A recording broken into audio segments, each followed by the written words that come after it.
ఇలా రేవంత్ రెడ్డి ప్రభుత్వం నోరు బారేసుకోవడమే తప్ప తెలంగాణ ప్రయోజనాలు కాపాడడంలో పూర్తిగా ఫెయిల్ అయిపోయినాడు. నేను నేరుగా రేవంత్ రెడ్డిని డిమాండ్ చేస్తున్నా, ఇప్పటికైనా నీ డ్రామాలు ఆపు, ఇక పిచ్చి పిచ్చి డ్రామాలు బంద్ పెట్టి తెలంగాణ నీటి ప్రయోజనాలు కాపాడండి. మీరు మీ చేసే పోరాటంలో మేము కలిసి వస్తాం. అసెంబ్లీలో చిల్లర ప్రసంగాలు కాదు.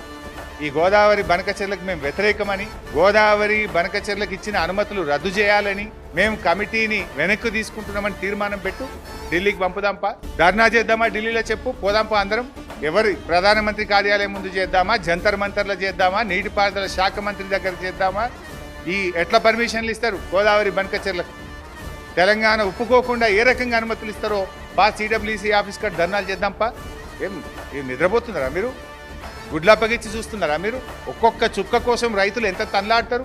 బోర్లు ఏసీ నీళ్లు లేని రైతులు తమ రక్తపు చుక్కలను, చెమట చుక్కలను బోరు పొక్కల్లో పోసి ఎంత బాధపడుతుంటారు రైతులు.